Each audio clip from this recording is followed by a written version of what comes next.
G'day, guys, and welcome to another episode of the Mindful Men podcast. I'm your host, Simon Rinnie, and today we're getting mindful about fatherhood and family.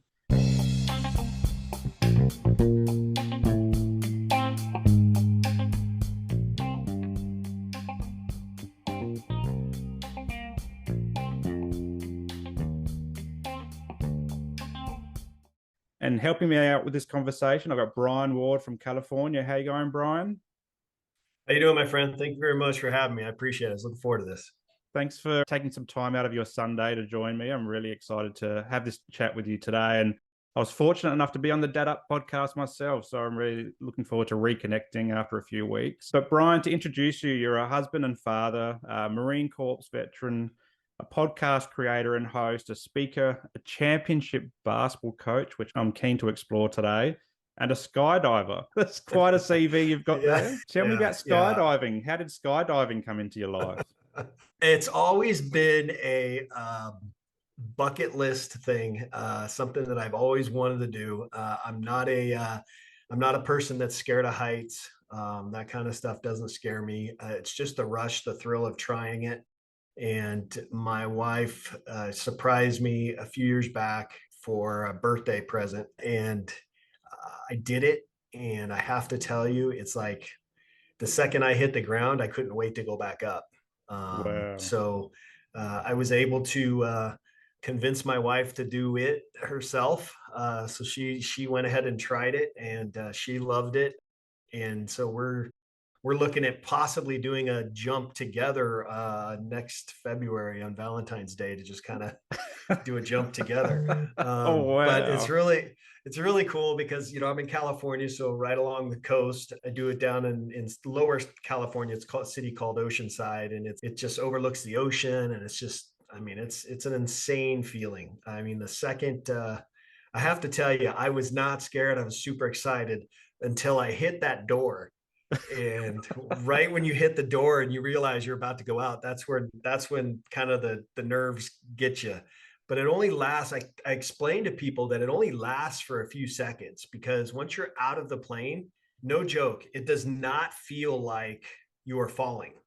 I mean, you're free falling at a couple hundred miles an hour. It does not feel like you're falling. It just doesn't. It feels like you're flying. And then, they open the chute and you just kind of coast down and float down. It's just an insane feeling. I highly recommend it, even if you're scared of heights. It's just a great thrill. So a great experience. I'm absolutely petrified of heights, and so it's just looking out Well, the window of a plane can get me sometimes. my dad said to me, he's like, "Why in the world would you jump out of a perfectly good plane? Why would you do that?" Yeah, I know. It's a lot of fun. I hear that a lot. Like a lot of people, like even the people that are scared of heights, that once they do get out there and they feel like that floating or flying sensation that you're talking about, and then they hit the ground, and it is something that is pretty amazing. So it is on my bucket list. I just don't know how high up my bucket list it is. Like I said, it's something that I look forward to doing, and can't wait for my wife and I to go together. Yeah, wonderful. I'm trying to talk my kids into doing it. They won't have it.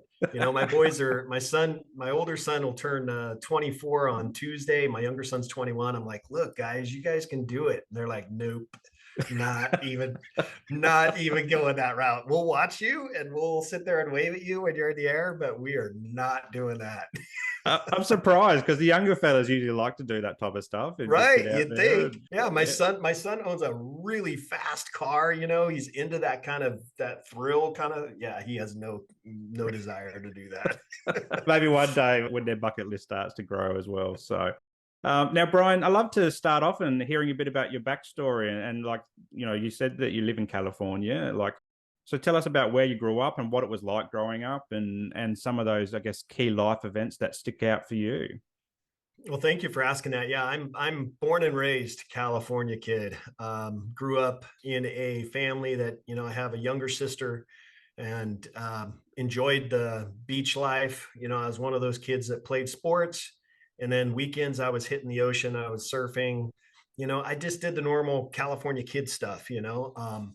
But I also grew up in a family that my parents both were blue collar workers. They worked long hours, and I guess I could say that they were basically a paycheck to paycheck family.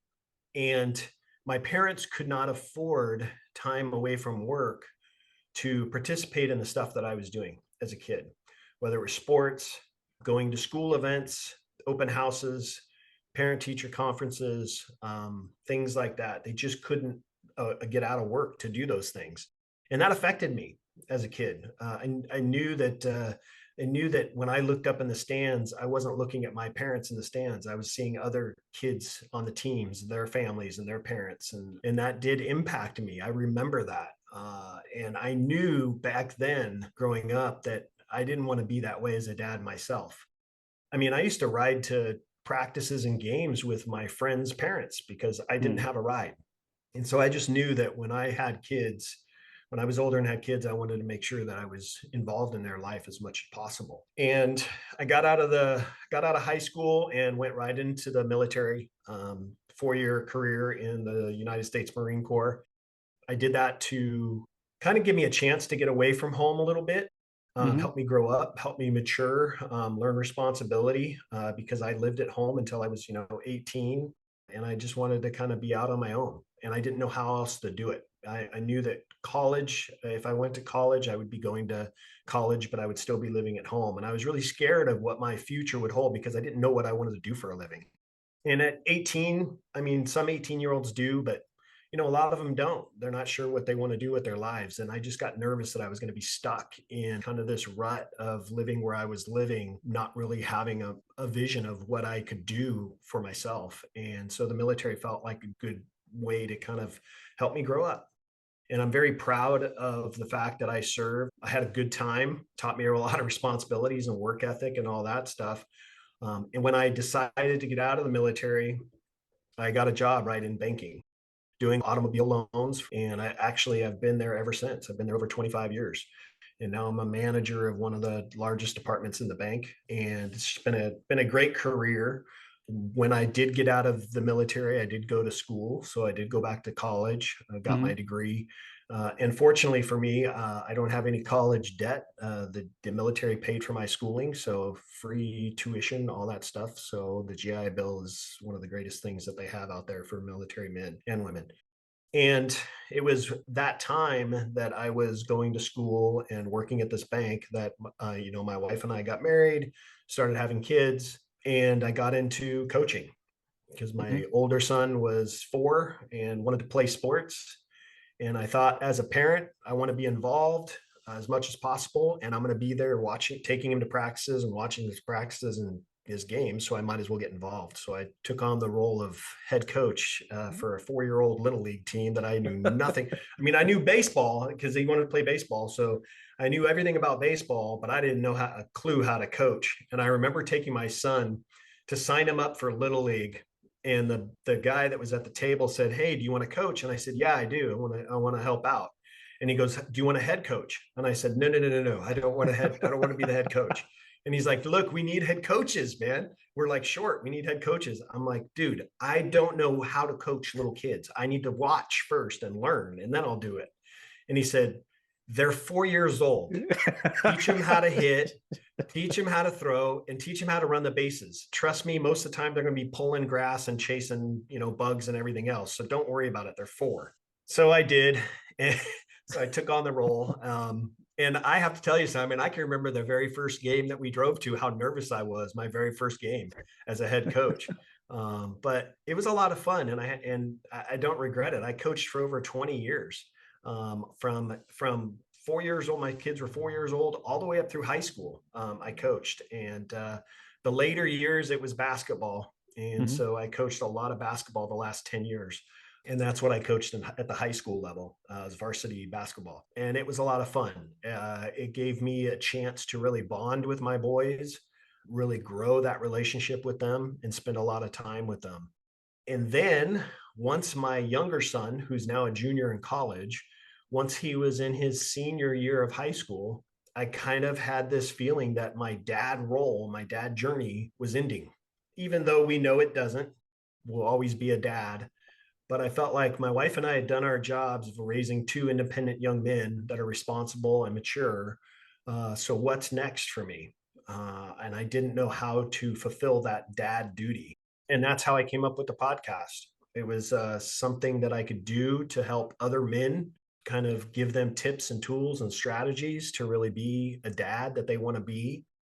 A lot of dads carry weight of, feeling like they have to be working these 80-hour weeks to provide for their family, and they miss out on a lot of events and things that go on with their kids. And I'm here to tell you, did it myself. I have a very successful career, and I was still 100% all in as a dad. Mm. And so just showing dads that, yeah, it's possible to have a very successful career in whatever it is you're doing and still be an all in dad. And so that's why I started the podcast. And the podcast is, about 162 episodes in now, going for over 3 years, a show every week. It's an amazing story, and it's something that when I think about, you're the reason like that you wanted to be present for your kids and coach the baseball team and then the basketball team is something that I've been actively thinking about as my kids. I've got a 5-year-old and an almost 3-year-old. She's 3 in a few weeks. And that's something that's front of mind for me, and front and center of mind is that I want to be there for the sports, and I want to be there for the pickups and the school nights and the parent teacher interviews. It's really important for me, I guess, because in some ways, like my parents were around a lot when I was a kid, but also they did work a lot as well. So dad would drop me off maybe an hour before footy practice, and I'd sit at the oval by myself, maybe with my little brother if we had training that night, and he'd got run off to work, his second job. So this wasn't his first job, this was his second job. And then there'll be other times on the weekends when he couldn't come or mum couldn't come for work as well, where we would be hitching a ride with other families too, and going to games as well. And they got there as much as they could, but yeah, sometimes they couldn't. And you do feel that as a child, like looking out to the stands or to the side of the oval or whatever, and wishing that they were there to see, cheer you on and all that type of stuff. Sometimes I physically couldn't be there because I had 3 brothers as well, so we had a lot of sport happening in different parts of where I grew up as well. So I understood that as well. I wasn't the only boy in the family, but I can certainly understand, those feelings inside, particularly for me as a young dad, wanting to be as present as possible for my kids. But I want to ask you, like, what does it mean to you to be a dad? We've all got different ideas of what fatherhood means and looks like for us. Can you think back to that day one of becoming a father and what it felt like, and then what it means today as well? As you probably heard, I take my dad responsibilities and role very seriously. And for me, when I became a dad for the first time, we had a very scary situation with my wife and my son when he was born. My wife had something called preeclampsia, where her blood pressure raises pretty significantly when she was pregnant with my first son. And he was actually born 6.5 weeks premature. Oh, They had wow. to take the baby. And when he was born, he was under 6 pounds. His body was so small and underdeveloped that he had one lung that was collapsed. And so he couldn't function on his own. So they were having to breathe for him. They had to put a little thing over his face and help him breathe. And he was in the NICU, the neonatal intensive care unit, for 2.5 weeks. And he was on what is called an oscillator. It's basically a ventilator for babies. And so that was a pretty traumatic time for my wife and I, having our first child and going through this experience. Like, we didn't know what to do. We were kind of lost and struggled with that. But, my son was a strong young baby. He came off just fine. He was done in the NICU after 2.5 weeks and came home. A lot of parents get to experience that time of, being in the hospital for a day or two and then taking their child home. And we didn't get to. We had to go home at night and go to bed Wow. without our child being stuck in the hospital. And it was very, very tough, on more so on my wife. I mean, I understood it more, but I felt for her, and I was sad that we didn't have him there, but my wife took it really hard. She would live at the hospital. I mean, first thing in the morning, she was there when they opened the doors to the NICU so she could spend time with him. And she was there until they closed the doors at night and kicked her out. And she did that for 2.5 weeks. That experience was very tough, but it made it that much more special when we did get to bring him home, because, he was born on November 29th. And so when he came home like a week and a half before Christmas, it made it that his first Christmas that much more special. And then with my younger son, he was on the different side of the spectrum. He was a big boy when he was born, but he was actually born 2 weeks premature, but he was fully developed. He was almost 10 pounds when he was born. But we had an episode with him where my wife, after giving birth, she was in her recovery room and she started hemorrhaging, and she had started losing a lot of blood. And they rushed me out of the room, told me to wait outside. I just see a flurry of doctors go running into her room to care for her. And then the next moment, I see her head doctor is straddling her on her bed, hooking up all these different machines and things to her. She's unconscious, and they're rolling her out of the room and shooing her down the hallway on her bed. And I'm left there like, what in the world is going on? And so they took me back to her regular room and told me to wait there. And so I'm sitting there with family and stuff going, what is going on? So that was just kind of flip side of things.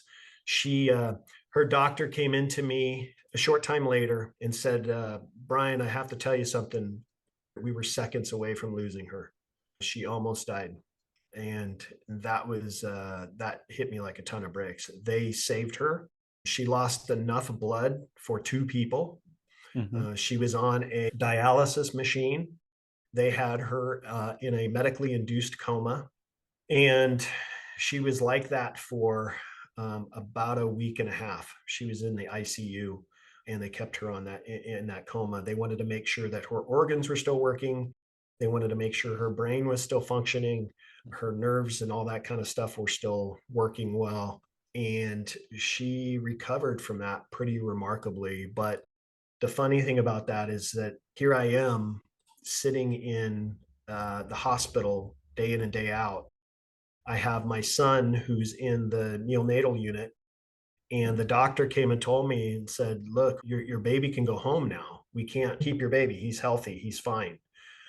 Obviously your wife has to stay. And I said, I don't want to take him home yet because I want to stay here with my wife. And they ended up letting me keep my son in the natal unit for another few days. And then I finally had to bring him home. And it was very odd because there I was. Usually it's my wife sitting in the wheelchair, carrying the baby out as we roll out to the car. And this time it was me sitting in the wheelchair holding the baby as the nurse was wheeling me out to the car so I could take my baby home. And my wife is still in the ICU unit recovering.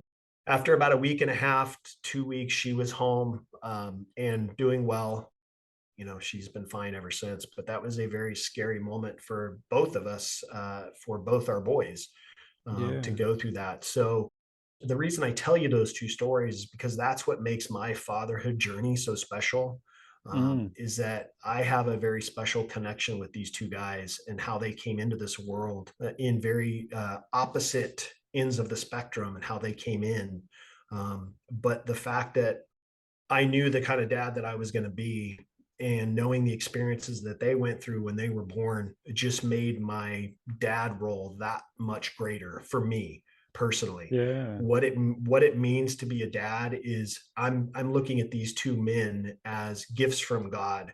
For people out there that are religious, I believe in my Heavenly Father, and He's given me these gifts to raise for Him, and I take that role very seriously. So these two boys are two of my best friends now. I mean, we've had our moments, we've had our head butting moments, but they're two of my best friends, and they're two guys that I would go to the ends of the earth for. So that's what fatherhood means to me. Yeah, wow. But they won't jump out of a plane with you. They won't. There's two things they draw the line at: jumping out of a plane and joining the military. Those are the two things that I've really tried to encourage them to do, and neither one of those I can't convince them to do it. What are two birth stories?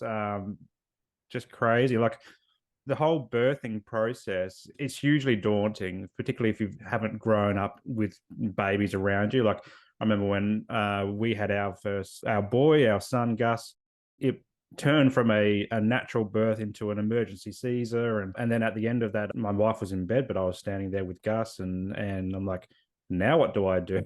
Like, how do I do this? And it's hugely it's daunting and it's scary. And I remember crying that first night, just being completely overwhelmed and not sure how to change a nappy and all that. But you've got like extreme like children in incubators. Were they? Were the boys in incubators? My older son he was in an incubator for a short period of time, and then he went to like a little, I mean, I have a picture of him sitting in his little bed and just all these machines hooked up to him. I mean, they had to do an IV in his forehead because they couldn't get the IV in his arms because his Yeah. veins were so small. They had to find one in his forehead. So he had this IV sticking in his forehead, and he had tape over his mouth to help him breathe for the oscillator. It's a pretty gruesome thing to look at. But, talking about the stuff that we went through, giving birth to both of our boys, that's not, I don't want people to get scared if you're listening to this or Mm. watching this and you're pregnant. I don't want you to get frightened because medical technology and the expertise of the doctors is phenomenal. So trust the process and just have faith in God and faith in the doctors and the surgeons that they know what they're doing. If you do go through something, those instances are very small, remote chance that it happens. But if it happens, just give your faith up to God and trust that the doctors and the medicine that they give them and help them with will help. So I Mm. just want to put that little disclaimer in there. Yeah, absolutely. I remember when we scrubbed up and we went up to the emergency room for Gus, like I just felt confident that we were in the right place. We had the right people around us that could obviously help us through that process. And he turned out, well, I'm yet to decide if he turned out all right, but he turned out pretty good. Well, it's funny that you say, you didn't know what to do because most dads don't, right? Mm. They say that in school you're given a lesson and then you take the test. Well, when you have a child, you're given the test, which is that child, and then you get the lesson, which is how to take care of them, right? So Yeah. it's kind of backwards when you have a child, but there's so many different things like the podcasts and books. And I mean, there's so many different things online. And a lot of it comes from not only how you were raised or the experiences that you went through, but the people that you know. I Mm. had a huge support system around me with my wife's family. They were all very close to her, very close to us, and very close by. So even though my son was in the NICU for 2.5 weeks, we were there with him. Her whole family was there, spending time with us. When my wife was in the ICU, I spent a lot of time hanging out with her mom, and she was there constantly, supporting me and encouraging me. And so the support system around you is something that you should take advantage of, whether it's family or friends. Absolutely. Did you do much reading up about how to be a parent before the bubs come along? No, I read a couple of books, but I felt like, the books were, I got some info out of them, but I just felt like it was kind of one of those things where you just have to jump Yeah. into. It's like kind of like jumping out of a plane, right? You don't really know how to do it. You just got to kind of follow what the instructor says and hope for the best. That's kind of the way It's a parent, perfect analogy of being a parent. right? That's kind of the way it is with parenting. You just kind of, follow the experiences that you had and the people around you that give you advice or tips or tools or strategies or whatever, or podcasts, and then hope for the best. Hope that you do a good job. As parents, we're going to fail. We're going to stumble. I stumble all the time. I mean, you'd think I consider myself not a licensed therapist, but I consider myself an expert dad. And even as an expert dad, I still stumble. I still stub Mm. my toe constantly with my boys. So you just have to learn to grow from it and know that if you make a mistake, own it and move on. Now, you're a bit further along your parenting journey than I am. And I always hear about the teenage years. I've obviously experienced the teenage years as a teenager, but my kids are way off that. Talk us through some of the teenage years. Did you have a lot of challenges there with the boys, or was that an easy period for you? Yeah, no, good luck. Yeah. So the teenage years are interesting because I find that the teenage years are, well, even right before the teenage years, your kids are starting to really discover who they are, right? Mhm. They're trying to figure out who they want to be, who they are as a person, trying to figure out their identity, trying to learn different things still about maturity and about growing up, taking on responsibilities, whether it's chores and all that. But when the teenage years come, they're still kind of in that phase of trying to figure out who they are, but now the independence kicks in. Now they want to be even more independent. So parents, when you're dropping your kids off at school and you're used to giving them a hug goodbye or whatever, that may stop. That could very well, I'm probably pretty confident that's going to stop. The kids don't want to have anything to do with you. Because here's the thing, don't take it personally. They just want to be independent. They want to show that they're responsible. They can handle things on their own. So when my boys were teenagers, they were not my best friends. They didn't want to have anything to do with me.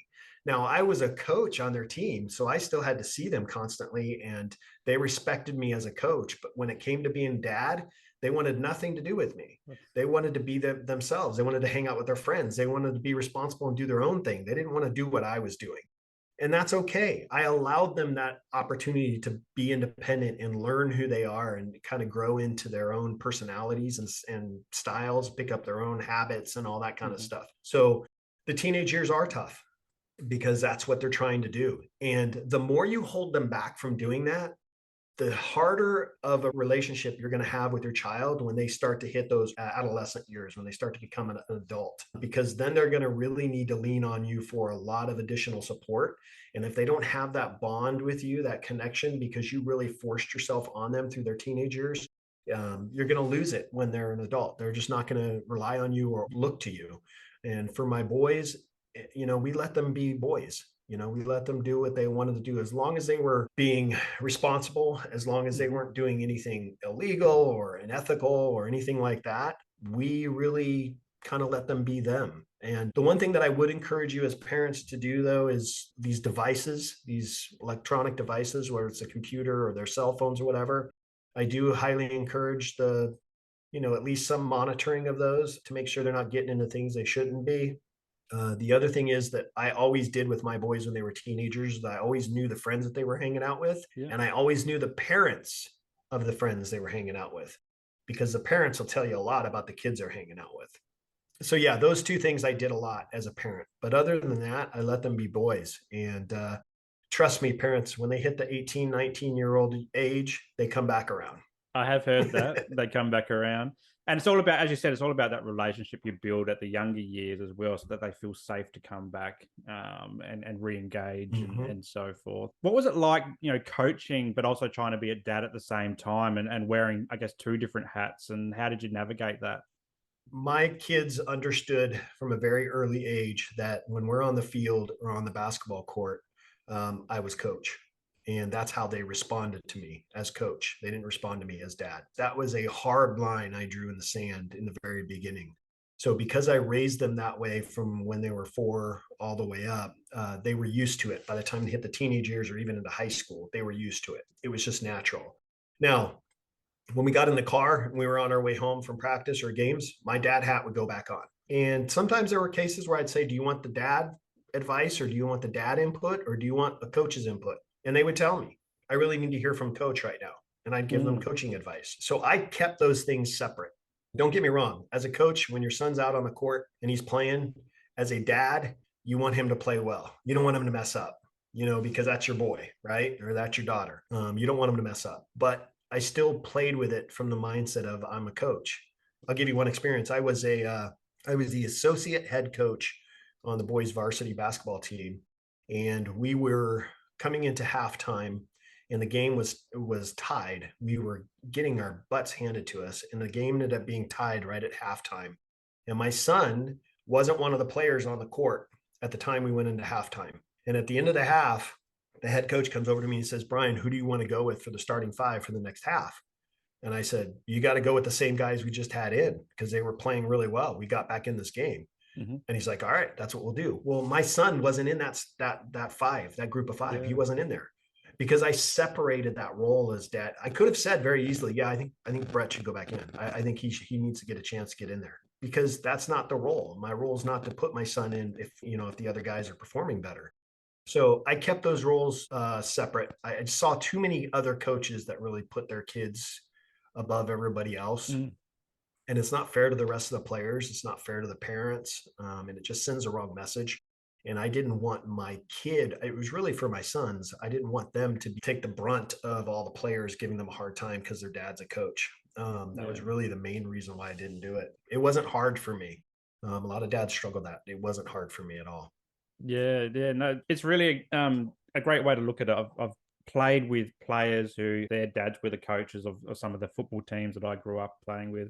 And yeah, you can certainly see when they're on the field, it's definitely coach, and when they're off the field, it becomes dad. And it's a great separation to build that respect as well, and trust, and but not just with your boy or your daughter or whoever, but it's also the whole team as well. It's a great way to, I guess, look at sport and family mixed in at the same time. I'd love to hear a bit more about your wife. Now, it's Andrea. Mhm. Yeah, like tell me, like, how did you meet, and was she with you when you were in the Marine Corps? Yeah, so we met through mutual friends, and it's a funny story. I had just gotten back from Okinawa. I'd spent time in Japan on Mhm. tour, and I had a one of my best friends, his wife. I hadn't seen her in a good year, year and a half, and she wanted to come by and say hi because I had just gotten back. And she said, "Hey, I have somebody I want you to meet. Can I bring her along?" And I said, "Yeah, sure." So she shows up and I met, my friend's wife. I said hello to her. And then I look over at now my wife and I cannot believe I said this, but I looked at her and I said, "Who the hell are you?" That was so that was my first words to my wife. "Who the hell are you?" And now she's my wife. It's funny. She tells a story that, after they left, my buddy's wife asked her, "What'd you think of Bryan?" And she said, "Oh, he's cute, but he's kind of a jerk." And, I don't know if it was just immaturity or just, I was Marine Corps, I was a Marine, that kind of thing, hard headed. I don't know. But we went out on a date and kind of the rest was history, man. We really hit it off. She's funny, she's beautiful, she's super smart. I mean, I cannot believe how smart this lady is. And she's a phenomenal mom. She's an Mm, unbelievable mom.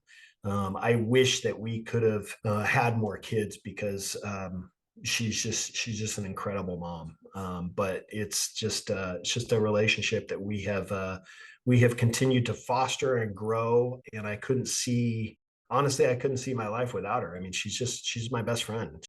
We have now been married over 25 years.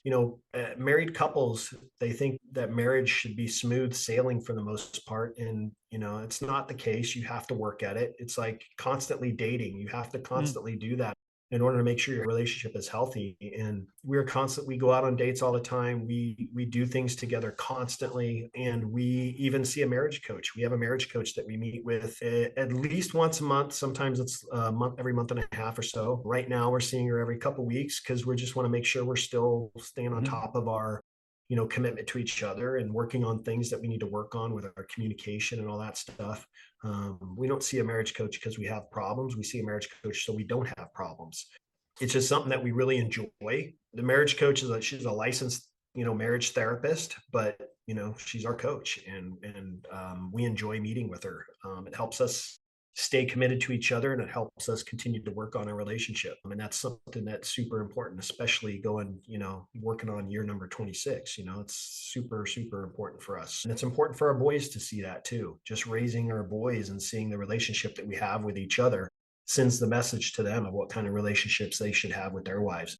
And don't get me wrong, we've had our moments. We've had our times where we're not getting along and we've butted heads and we've got into arguments and things like that. That's going to happen when you live with somebody basically 24/7. It's going to happen. But learning how to navigate through that is what's important. And she and I think for the most part, we've done a pretty remarkable job at that.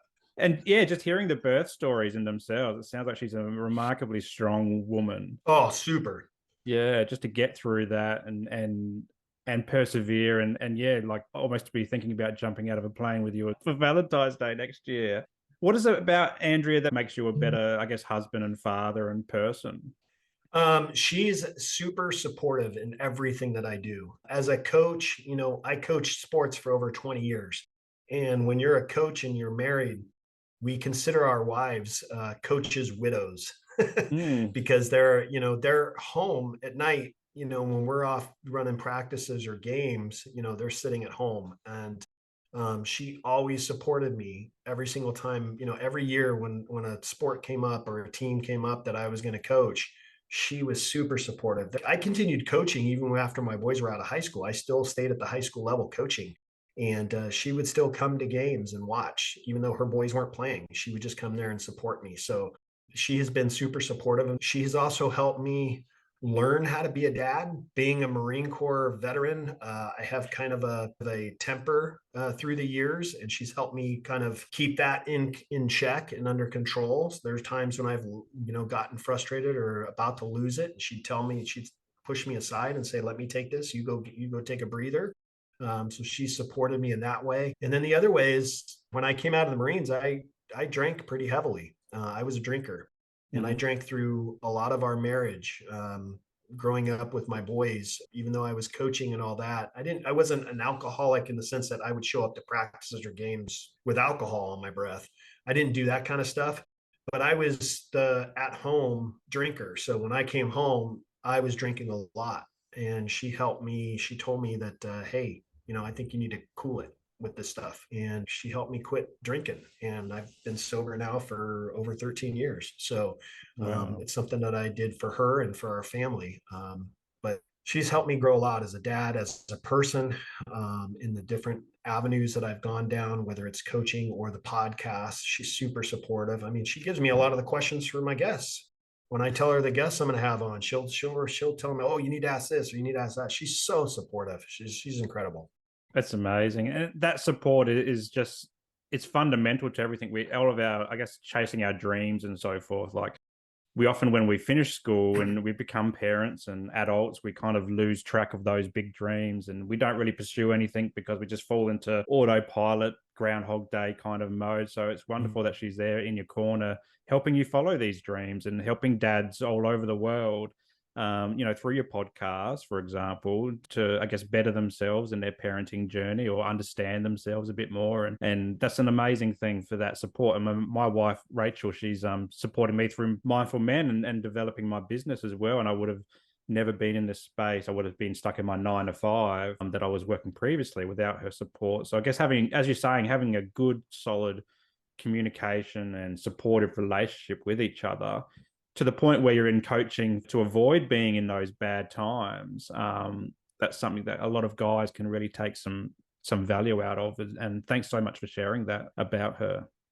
Yeah, if I could give any piece of advice, if you have some spare time, whether it's an hour or whatever, a month, take some time and look for a marriage therapist. Trust me, just having that person to go talk to. Sometimes we sit in these sessions and we don't have anything to talk about. She'll ask us what's been going on, what's happening. She'll ask us questions, and we just have really nothing to talk about, but that's okay. But there are plenty of times where she'll help us through different conversations that we had, or things, little disputes that we got into, or little arguments that we might have had. Nothing major. You guys out there watching, if you're married and you're not doing some type of coaching with your spouse, I highly recommend it. It's super healthy, super natural, and it'll just help you guys last longer together in a healthy, loving relationship. Yeah, I had an episode with Bart Walsh. He's the head fitness coach of Jets Fitness Australia, and he was talking about the value of coaches in our lives. We grow up and we've got a lot of coaches in our lives. We've got Mm-hmm. teachers, we've got parents, we've got sports coaches. Maybe it's even like people like art tutors or music tutors. But then when we become adults, we kind of lose all that. And he said it's great to have different types of coaches in your life to keep that growth going and someone to bounce ideas off. And, a therapist or a relationship coach or mental health person or anything like that is a great way to bounce ideas off as we get older, because we shouldn't have to do it on our own just because we're adults. Think about professional athletes. Professional athletes are paid millions of dollars because they're talented in the sport that they play, right?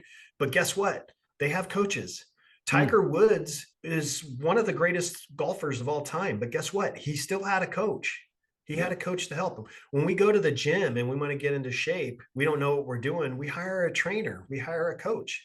So why not have a coach in our marriage? Yeah, We don't know what we're definitely. doing. We're going through going through the motions as a couple. So we have a coach that helps us do that.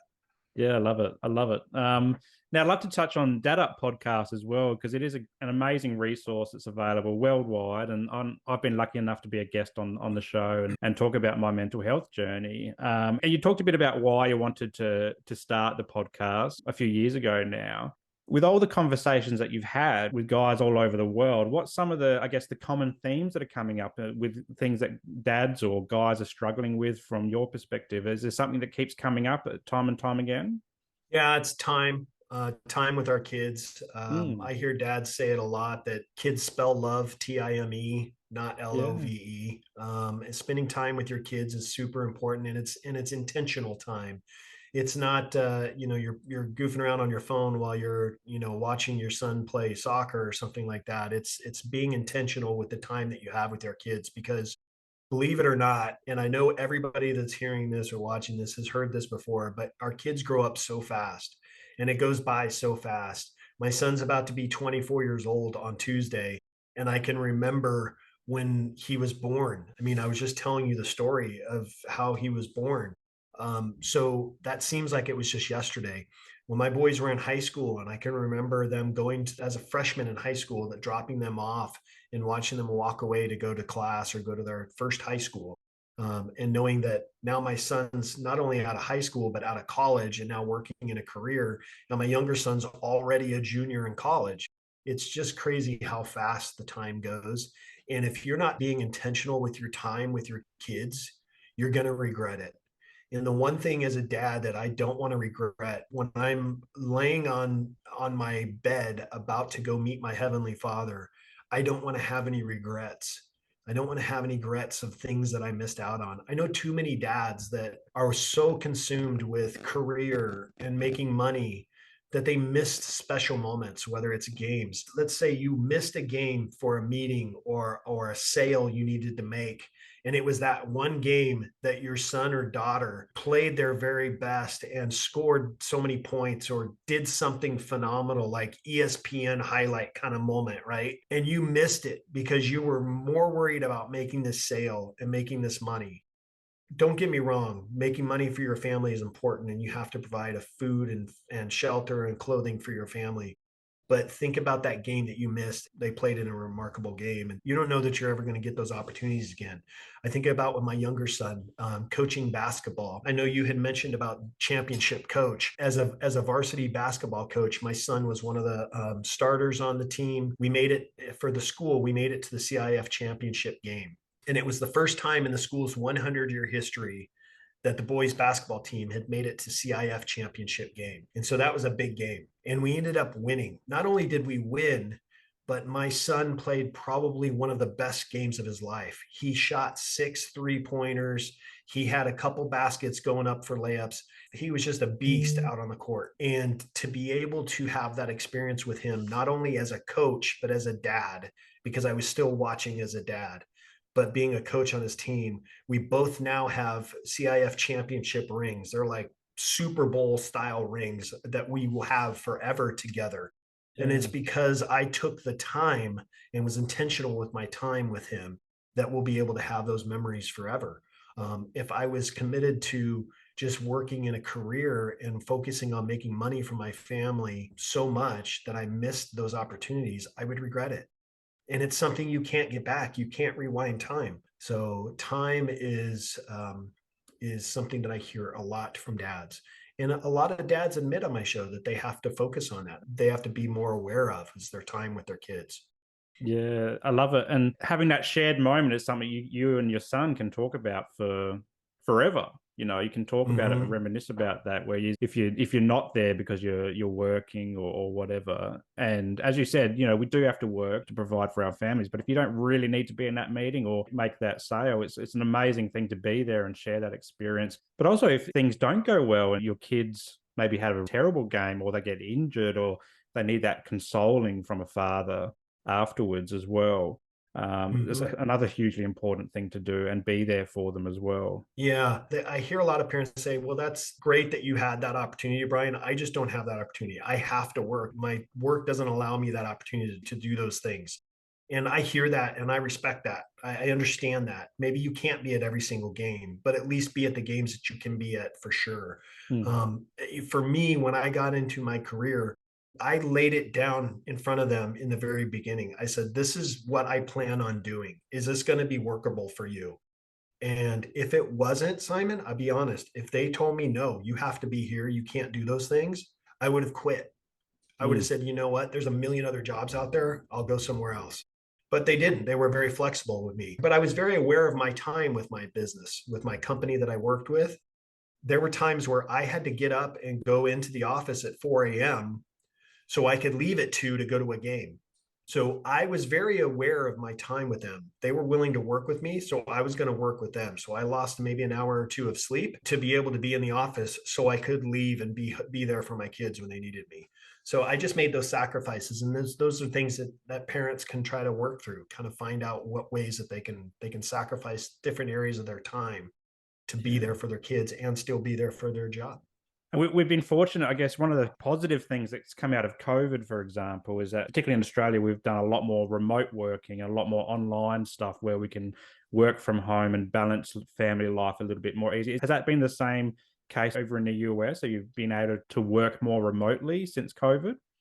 Yeah, I mean, that's been a huge addition to our company. I have a staff of 8 people, and I still have them on what we call a hybrid schedule right now. Mhm. So they come in the office 3 days a week, and then they're home 2 days a week. I have one gal that has two younger kids at home, and she's a single lady. She has no family in California, so she's by herself. So I've allowed her a little bit more flexibility to work from home, but I'm also not a babysitter for them. So I've Mhm. told them I'm not going to micromanage you. If you're getting your job done at home, then I'm fine with it. And you can work as home as much as you need to. There have been times where I've needed to work remote for whatever reason, and I have that flexibility. Now I'm a manager, so I have a little bit more flexibility than they might. Yeah, it's certainly helped in a lot of family cases. What I'm seeing now is after COVID, we've opened up and we're not locked down anymore. I mean, in Australia, we had lots of lockdowns, and people actually liking to go back to the office for that reconnection with people that they Mhm. work with and building those relationships up again as well. When COVID first hit, I went into the office every day, but I kept my staff at 100% remote for quite a while. And then I slowly incorporated them into 1 day a week in the office, 4 days at home, and then two. And now we're Mm. up to three right now. So it's kind of been baby steps. But yeah, we were 100% remote for a while. I went into the office just because I prefer to be in the office. I feel like I can get more done there than being at home. Mhm. But everybody else in my staff was 100% remote in the very beginning. Yeah. Now, Brian, I could talk fatherhood and family and work all day with you, but I appreciate that it's a Sunday over there and you probably need to get back to Sunday duties. All So, good. All a couple, good. a couple more questions and I'll let you go. Thinking about your fatherhood journey and family journey, what's something that you know about yourself now that you wish you knew when you first started? Like, what's something that sticks out to mind going, I wish I could just tell myself when I was starting out as a dad that this didn't matter or that didn't matter and things will be okay. Is there something that sticks out for you? Yeah. If it doesn't matter 5 years from now, it's not going to matter 5 minutes from now. So one of the biggest things that I take away from my fatherhood journey now that I'm older and my kids are older is patience. I had to Mhm. learn a lot of patience, and that came to me over years. I was a very impatient guy. As a dad, I was very impatient. That is something that I wish I had when my boys were younger, a bit more patience with Mhm. them because I was tough to deal with at times. I was very impatient, and so any dads out there, you know what, man, be patient. They're little, they're kids. They're just wanting to be kids. So be patient with them, and yeah, it's like I said, if it's not going to matter 5 years from now, it doesn't matter 5 minutes from now. Yeah, like that. And I guess if you are struggling for patience, maybe go and coach a 4-year-old sporting team Right, right, because yeah, you'll need a bucket loads of patience for that. right. And one more question is I always like to finish off and hearing my guests to plug something that makes you feel good. So it doesn't have to be anything to do with fatherhood or family or anything like that. It's just something that is giving you some good vibes at the moment that you can pass on to some of our audience so that they maybe can tune into some music or a book or a TV show that you're watching or a self-care activity as well. It doesn't have to be anything material. It can be just something that you do for yourself. Yeah. I'm a big firm believer in journaling. I journal every single day. It's kind of grown on me over the years. I start it in the morning when I first get up because a lot of times in the morning when we first wake up, we are thinking about the stresses of the day already, thinking about what you have to do with the kids or your family or work. And I find that journaling kind of helps relieve that stress, gets everything that's on my mind out on paper so I can start the day fresh in my head. So, yeah, I start off every day with journaling. I've had friends of mine tell me that I should be journaling at night. I actually don't, but I've had them tell me that journaling at night too, like gratitude things that you've Mhm. accomplished during the day that you're proud of. So that's obviously something that's helpful. But for me, journaling is a huge part of my life. And right now I'm journaling throughout the day. So it's just a little thing that I do on my phone. Mhm. Doesn't take more than 30 seconds to do. And I jot down throughout several times of the day, just different thoughts, how I'm feeling, how my mood is, the energy level that I have, those kind of things I jot down, and what kind of things I've done for the day, what I still have to do. So I've been doing that now for just a couple weeks, just kind of, I'm doing like this little 45 day challenge to myself. Journaling is a good thing for dads to get into. It's not, you're not writing in a diary, you're not doing any of that kind of goofy stuff. It's just to help you kind of get your minds right to start your day and get your day off on the right foot and kind of get your thoughts out on paper to kind of help you start fresh. That's kind of the way I see it. And I know that, for you as a therapist, I mean, I know that a lot of people look at journaling as something important to Mm. do, not keeping your thoughts bottled up because you never know when those are going to come out and how they're going to come out. So journaling is super important. So that would be the tip that I would suggest dads or moms take up, is journaling. Yeah, definitely. And you're right. The more we can get things out of our heads, the more we can clear space to think clearly, but also disempower things that are, maybe some negative thoughts that are going through your head, like the things that are beating you down and keeping you down and stuff like that. So journaling is a great way. Yeah, I love it.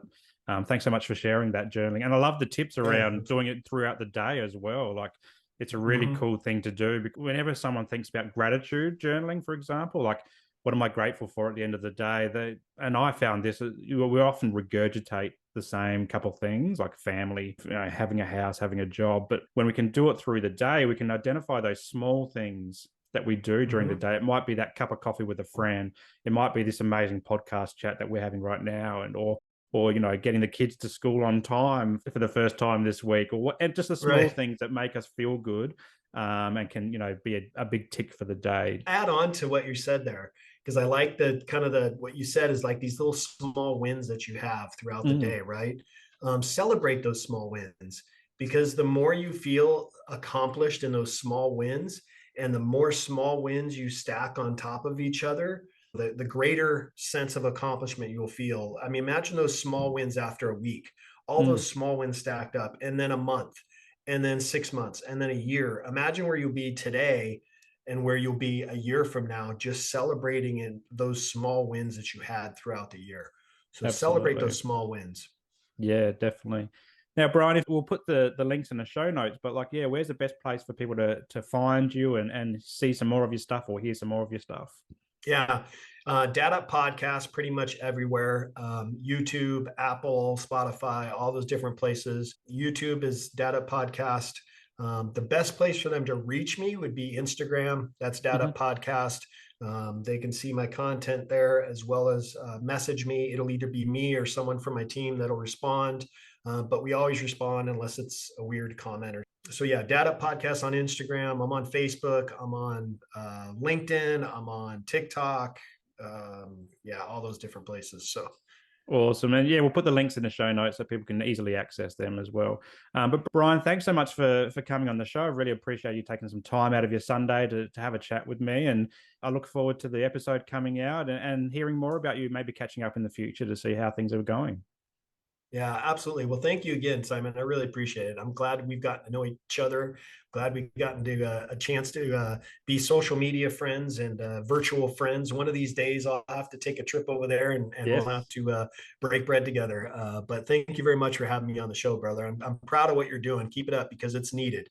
The things that you're doing right now, helping people and helping men in particular, is needed. So your work does not go unnoticed. Thank you.